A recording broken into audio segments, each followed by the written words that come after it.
Hello दोस्तों, आपका हमारे YouTube चैनल पर हार्दिक स्वागत एवं अभिनंदन है। हम पढ़ रहे हैं व्यवस्थापिका। इससे के पहले हम पार्ट फर्स्ट पढ़े थे, जिसका लिंक नीचे डिस्क्रिप्शन में दिया गया। आप वहां जाकर पार्ट फर्स्ट का वीडियो भी देख सकते हैं। व्यवस्थापिका को हम आगे शुरू करते हैं। तो व्यवस्थापिका का गठन किस प्रकार होता है, व्यवस्थापिका का निर्माण किस प्रकार होता है, इसके बारे में हम अध्ययन करते हैं।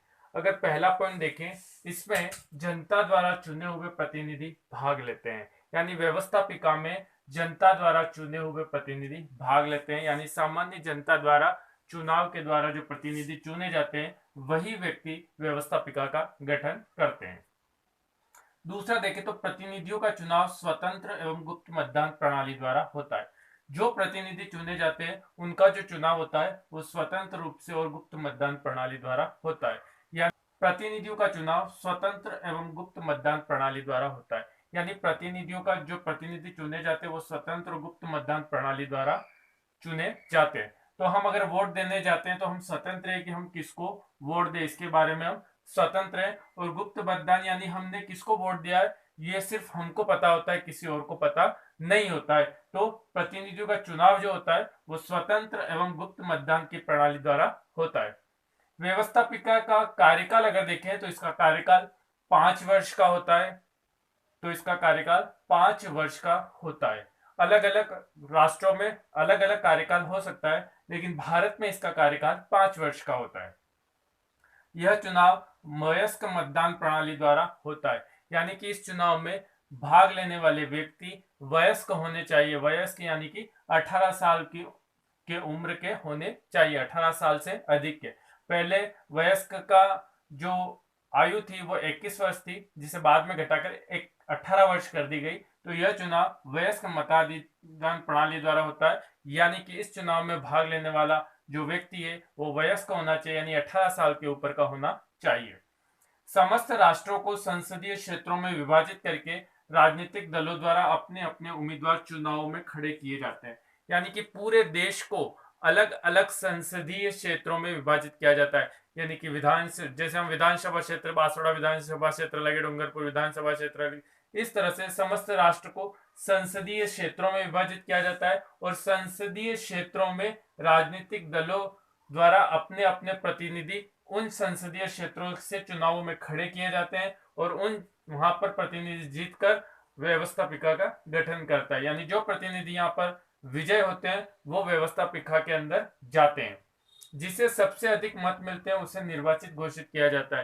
यानी जो प्रतिनिधि सबसे अधिक मत प्राप्त करेगा उसे हम निर्वाचित घोषित कर लेते हैं। और व्यवस्थापिका का कार्यकाल होने से पूर्व भी इसका विघटन किया जा सकता है। यानी कि 5 वर्ष से पहले भी इसको समाप्त किया जा सकता है, इसको भंग किया जा सकता है या इसका विघटन किया जा सकता है। तो समस्त राष्ट्रों को संसदीय क्षेत्रों में विभाजित करके वहां पर अलग अलग राजनीतिक दल अपने अपने उम्मीदवारों को चुनाव में खड़े करते हैं और वहां से चुनाव लड़के जो विजेता होता है, यानी जिसे सबसे अधिक मत मिलते हैं, उसे निर्वाचित घोषित किया जाता है और वही व्यक्ति व्यवस्थापिका के गठन में शामिल होता है। अगर कभी किसी को पूर्ण बहुमत ना मिले तो जोड़ तोड़ की सरकार या मिलीजुली सरकार का निर्माण करके भी व्यवस्थापिका का गठन किया जा सकता है। तो अगर आप इसका स्क्रीनशॉट लेना चाहे तो ले सकते हैं। फिर हम आगे बढ़ते हैं। तो व्यवस्थापिका के गठन की अगर बात करें तो इसमें जनता द्वारा चुने हुए व्यक्ति शामिल होते हैं। प्रतिनिधियों का चुनाव स्वतंत्र एवं गुप्त मतदान प्रणाली द्वारा होता है। इसका कार्यकाल 5 वर्ष होता है। यह चुनाव वयस्क मतदान प्रणाली द्वारा होता है और समस्त राष्ट्र को अलग अलग संसदीय क्षेत्रों में विभाजित करके राजनीतिक दलों द्वारा अपने अपने उम्मीदवारों को चुनावों में खड़ा किया जाता है और जिसे सबसे अधिक मत मिलते हैं वह विजेता घोषित किया जाता है या निर्वाचित होता है। और व्यवस्थापिका को समय से पूर्व भी इसका विघटन किया जा सकता है। हम आगे बढ़ते हैं और व्यवस्थापिका के सदस्यों की योग्यताओं के बारे में चर्चा करते हैं कि व्यवस्थापिका में कौन से सदस्यों की योग्यता होनी चाहिए। योग्यता क्या क्या होनी चाहिए। पहला, वह भारत का निवासी होना चाहिए। यानी कि जो व्यवस्थापिका के चुनाव में खड़ा होगा, यानी जो उम्मीदवार होगा चुनाव के लिए, वह पहला तो भारत का निवासी होना चाहिए, यानी मूल रूप से भारत का होना चाहिए। उसकी आयु 25 वर्ष की आयु पूर्ण कर चुका हो, यानी उसकी आयु 25 वर्ष पूरी हो चुकी हो, यानी 25 वर्ष से अधिक का होना चाहिए। वह व्यक्ति जो चुनाव का उम्मीदवार है वह 25 वर्ष की आयु पूर्ण कर चुका है, यानी 25 वर्ष से उसकी आयु अधिक होनी चाहिए। तीसरा है सरकारी या लाभ के पद पर न हो, यानी किसी भी सरकारी या लाभ के पद पर वह नहीं होना चाहिए, यानी कि कर्मचारी के रूप में वह नहीं होना चाहिए, सरकारी कर्मचारी नहीं होना चाहिए, या कि सरकार के अंतर्गत किसी भी लाभ के पद पर नहीं होना चाहिए। और चौथा है पागल और दिवालिया व्यक्ति उम्मीदवार नहीं बन सकता, यानी वह व्यक्ति पागल नहीं होना चाहिए या दिवालिया नहीं होना चाहिए। तो ये 4 शर्तें उम्मीदवारों को चुनाव लड़ने के लिए पूरी करनी होती है। यह 4 शर्तें जो व्यक्ति पूरी करता है वही भारत में या व्यवस्थापिका के चुनाव लड़ सकता है। तो पहला, वह भारत का निवासी होना चाहिए। दूसरा, उसकी आयु 25 वर्ष पूर्ण हो चुकी हो। और तीसरा, सरकारी या लाभ के पद पर नहीं होना चाहिए, यानी सरकारी कर्मचारी नहीं होना चाहिए या सरकार के अंतर्गत किसी लाभ के पद पर कार्य करने वाला व्यक्ति नहीं होना चाहिए।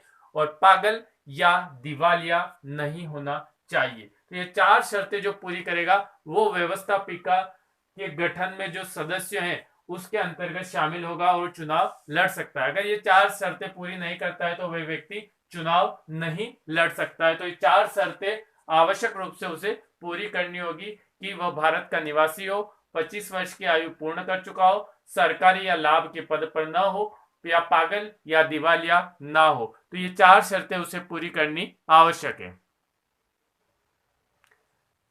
आगे बढ़ते हैं। व्यवस्थापिका के कार्य, व्यवस्थापिका के क्या कार्य है इसके बारे में हम पढ़ेंगे। तो व्यवस्थापिका के कार्य में पहला है विधायी कार्य। विधायी संबंधी क्या कार्य आते हैं इसके बारे में अध्ययन करेंगे।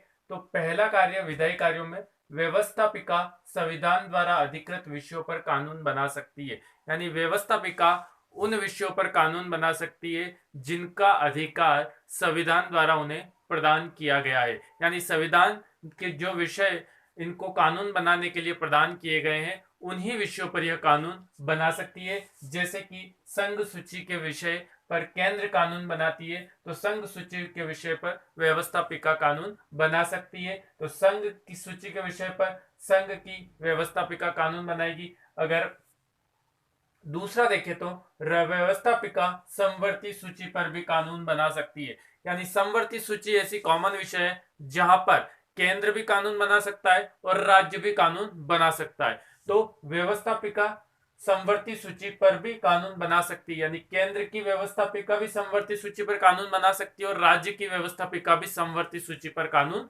बना सकती है। लेकिन दोनों कानूनों में विरोधाभास होने पर केंद्र के व्यवस्थापिका के कानूनों को मान्य माना जाएगा जबकि राज्य की व्यवस्थापिका के कानूनों को मान्य नहीं माना जाएगा। तो व्यवस्थापिका समवर्ती सूची पर भी कानून बना सकती है, यानी केंद्र की व्यवस्थापिका भी बना सकती है और राज्य की व्यवस्थापिका भी समवर्ती सूची पर कानून का निर्माण कर सकती है।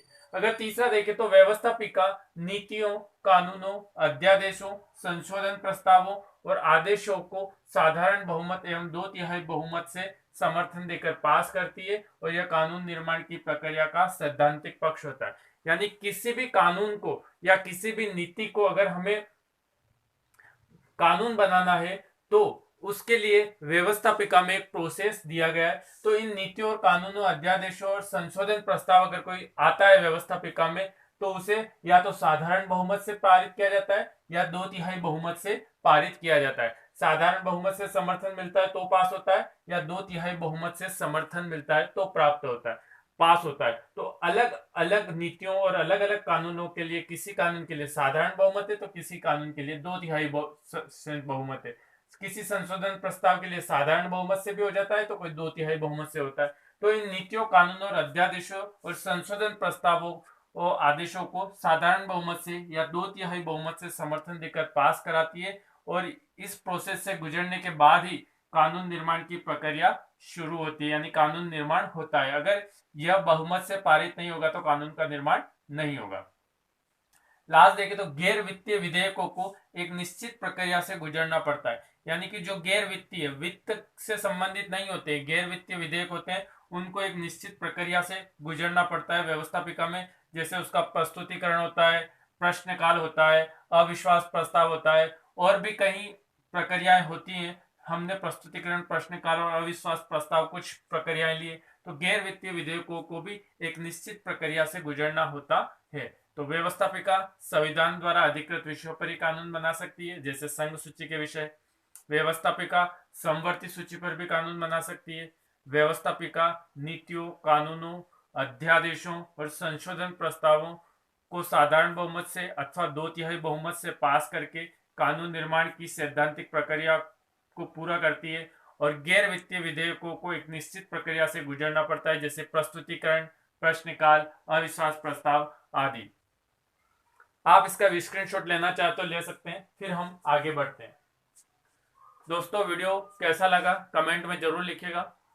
वीडियो अच्छा लगा है तो लाइक कीजिएगा, शेयर कीजिएगा, और आप चैनल पर नए हो तो चैनल को सब्सक्राइब कीजिएगा, ताकि नए वीडियो का नोटिफिकेशन आपके पास जल्द से जल्द पहुंच सके।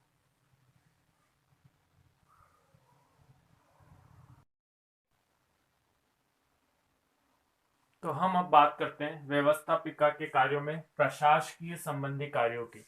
पहले हमने बात की थी विधायी कार्यों की। इसके बाद हम बात करते हैं प्रशासकीय संबंधी कार्य।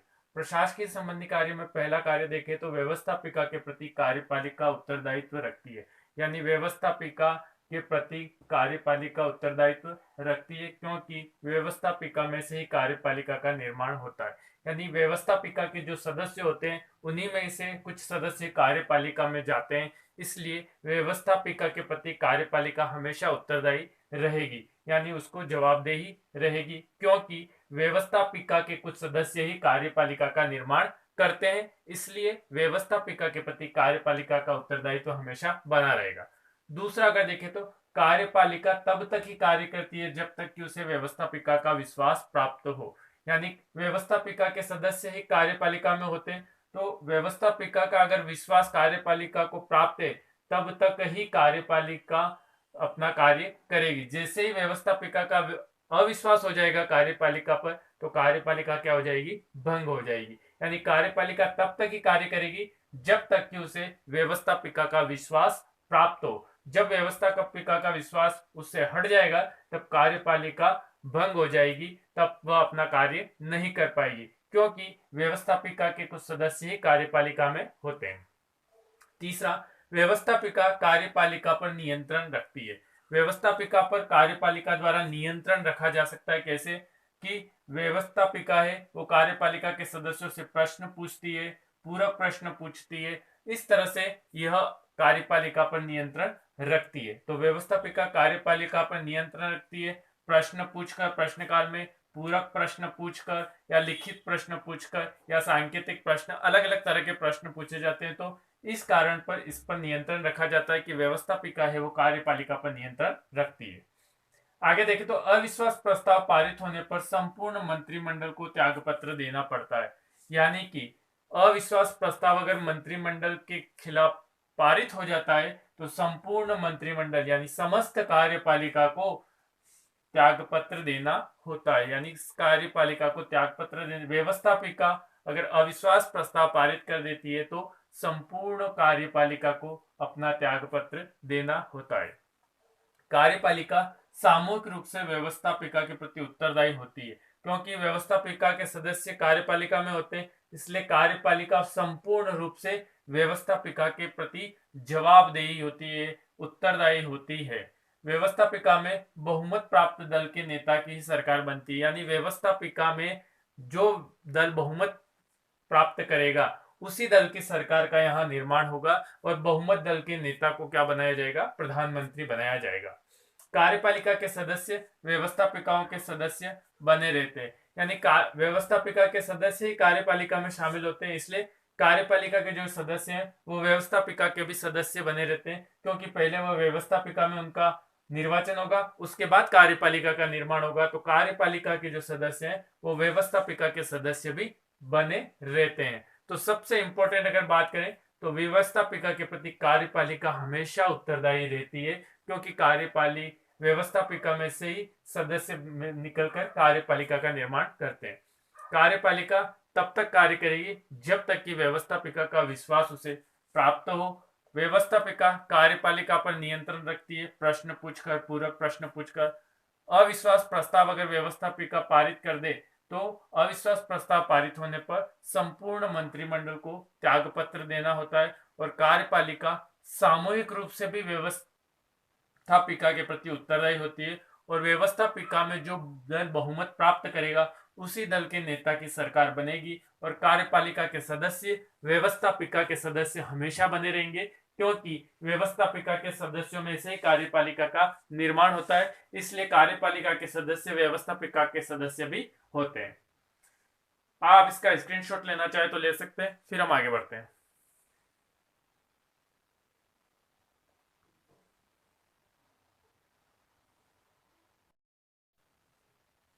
आगे बढ़ते हैं प्रशासकीय कार्यों में।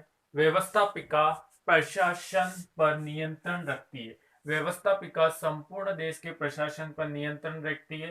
कोई भी नीति या अध्यादेश को पारित कर सकती है, यानी कोई भी नीति निर्धारण कर सकती है, कोई भी कानून बना सकती है और कानून का अध्यादेश भी पारित कर सकती है। तो प्रशासन पर नियंत्रण रखते हुए व्यवस्थापिका किसी भी प्रकार की नीति का निर्धारण कर सकती है, किसी भी प्रकार का कानून को पारित कर सकती है, किसी की भी प्रकार का जब संसद अपने सत्र में नहीं है तो कानून निर्माण की आवश्यकता है तो अध्यादेश को पारित करके भी कानून का निर्माण कर सकती है। अगर दूसरा देखें तो व्यवस्थापिका प्रशासनिक भर्ती, वेतन, भत्ते, पदोन्नति संबंधी नीति बनाकर नियंत्रण रखती है। यानी प्रशासनिक लोगों की, कर्मचारियों की भर्ती, उनके वेतन तथा भत्ते फिक्स करके उनकी पदोन्नति संबंधी जो नीति नियम है उनको बनाकर यह व्यवस्थापिका नियंत्रण रख सकती है। तो व्यवस्थापिका प्रशासनिक भर्ती के माध्यम से, उनके वेतन तथा भत्तों के निर्धारण के माध्यम से और पदोन्नति संबंधी नीति बना करके नियंत्रण रख सकती है। राष्ट्रपति के निर्वाचन में संसद के निर्वाचित सदस्य ही मतदान में भाग लेते हैं। यानी राष्ट्रपति का अगर निर्वाचन होगा तो व्यवस्थापिका यानी संसद के, व्यवस्थापिका क्या है, संसद है, तो व्यवस्थापिका या संसद के निर्वाचित सदस्य यानी व्यवस्थापिका के जो सदस्य निर्वाचित होकर आए हैं वही सदस्य राष्ट्रपति के मतदान में भाग लेते हैं। यानी कि राष्ट्रपति के निर्वाचक मंडल में वही सदस्य शामिल होते हैं जो कि संसद के निर्वाचित सदस्य होते हैं या व्यवस्थापिका के निर्वाचित सदस्य होते हैं। राष्ट्रपति अगर कोई युद्ध की घोषणा करता है या संधि करता है तो उसका अनुमोदन व्यवस्थापिका के द्वारा किया जाता है। यानी कि उस युद्ध की घोषणा और संधि का जो अनुमोदन है वह संसद के द्वारा किया जाता है। तो राष्ट्रपति द्वारा घोषित युद्ध की घोषणा और संधि आदि का अनुमोदन भी व्यवस्थापिका के द्वारा किया जाता है। तो यह हमारे प्रशासकीय संबंधी कार्य हो गए। इसके आगे के कार्य हम अगले वीडियो में पढ़ेंगे जो कि आपके पास बहुत ही जल्द पहुंच जाएगा। अगर आपको यह वीडियो पसंद आया हो तो वीडियो को लाइक कीजिएगा, शेयर कीजिएगा, कमेंट कीजिएगा कि वीडियो आपको कैसा लगा और चैनल पर नए हो तो चैनल को सब्सक्राइब कीजिएगा ताकि नए वीडियो का नोटिफिकेशन आपके पास जल्द से जल्द पहुंच सके। धन्यवाद।